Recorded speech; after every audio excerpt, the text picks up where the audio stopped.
Please introduce yourself. Hi, my name is Pamela Grau, and I'm a mixed media artist. Tell me about your favorite medium. Wow, well, paint, obviously paint. I have two really distinct bodies of work. One is very textural and large, heavy, big work. And then these pieces, which are jelly prints, yeah, they're two different processes, but they both deal with paint. How long have you been using this medium? This medium, well, I've been painting since I was 10, but this medium is a byproduct of COVID shutdown, because when I was at home working, I didn't want to work on any really big, heavy things because there were no galleries open and nothing that I was working towards at the time. So I started working on this piece of silicone, a silicone mat, where I would lay down colors and layers and then pull up prints, and it allowed me to have fun and be light and happy and at home. Who are your mentors? Oh. Well, I'm a sucker for minimalist work, and it's interesting because most of my life I was very much a storyteller in my work. I did a lot of figurative things and very much a storyteller. And as I've matured and gotten older, I've been more content with less. And you know, people like Mark Rothko. Yeah, I just love very subtle Zen work.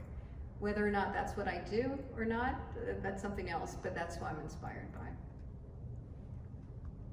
When and why did you fall in love with this art form? Well, my parents were both painters, my grandparents. I grew up around paint. I've always used that as my way of expressing myself. It was sort of, you know, the family religion, we paint, you know, and so I always painted, and I wasn't a ceramicist. I've become more sculptural over the years, but yeah, ultimately it comes down to color and texture and paint. What techniques do you prefer?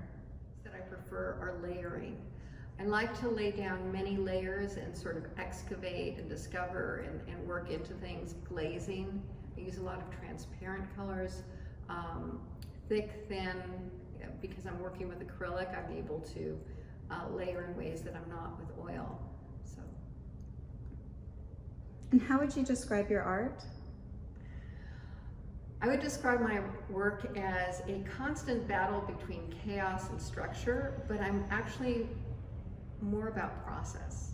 You know, it's the journey of the artwork. It's the adventure that takes place when I start out. And I think I was telling you earlier about getting into the pool. I love to swim, but I have to trick myself into the pool because it's cold.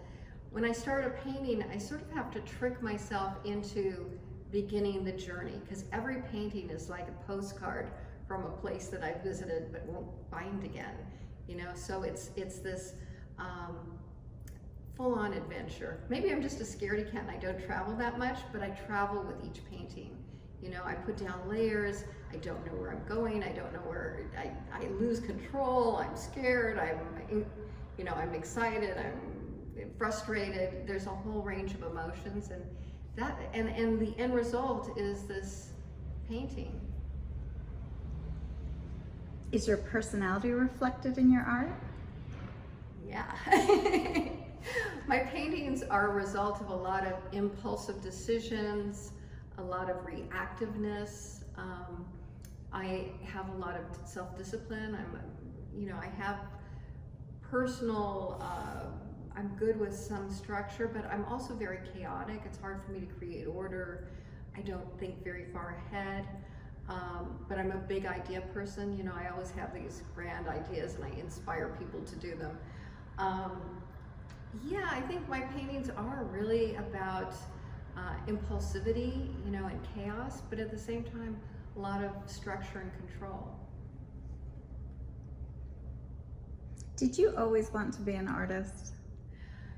I don't know if yes, I always wanted to be an artist, but laughingly, I didn't know I had other options because everyone in our family were artists. So yeah, from the time I was very little, you know, we were talking about what art schools I would go to, and you know, we visited museums all the time, and we had art books everywhere, and all my parents' friends were famous artists, and they had had careers. So it's like, I didn't know that people did other things. I knew other people were like doctors and lawyers, but those were other people, you know? It's sort of like, yes, there's kings and queens and Indian chiefs, but those aren't our people. Our people are artists. So yeah, I always knew I would be an artist.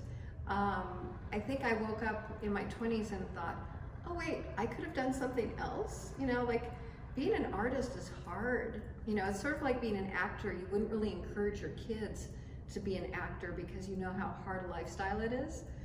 I mean, I don't know. That was what we did. We were artists.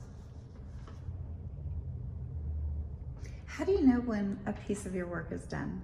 Oh, that's a good question. I know when a piece is done when it resonates, and the resonance for me is almost like a sound.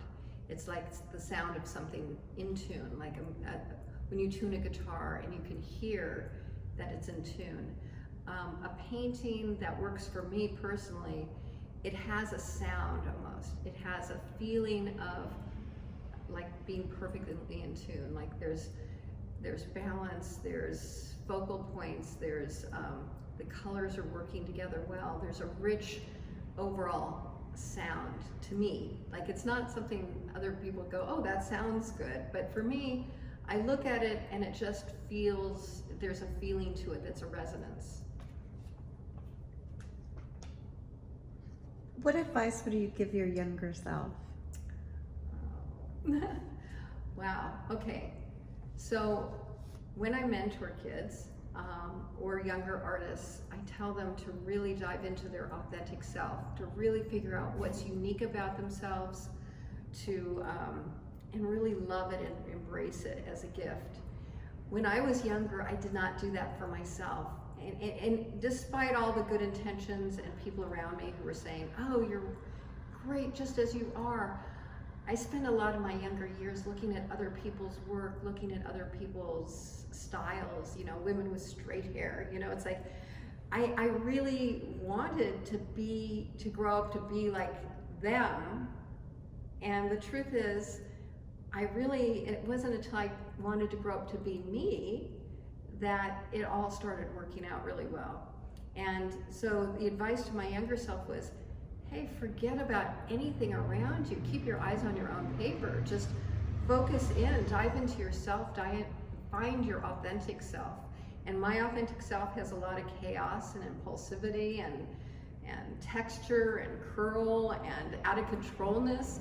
And how fabulous, because I balance that person who's really in control and, you know, the person who can do that perfect straight edge and that perfect minimal line and never get things outside the line. I'm not that person. I can't do that well. And if I had learned earlier not to even try, that would have been good advice to myself, to really just go, it doesn't matter if that's in fashion right now, just do yourself. I think I was caught up in what people were looking for. You know, when I first got out of school, I went to a women's college, Mills College, and it was a real feminist, you know, place in the 70s when I was there. And when I started taking my portfolio around, it's like I was told I was too pretty, my work was too safe, it was too this, too that, you know, like lots of things that were actually true, I have to say. They were true at the time. But it was because it wasn't that, it was that it wasn't authentic enough. It was still looking like things that other people had done. It was still looking at what was in fashion at that moment versus what was truly myself. And when you see artists, especially young artists who have fully embraced their oddness, you know, their uniqueness, you know it. And it took me a long time to find that. I do know that that's true about me now, and that's a pleasure. Yeah, I was gonna say, this is a great chapter. This is a good age.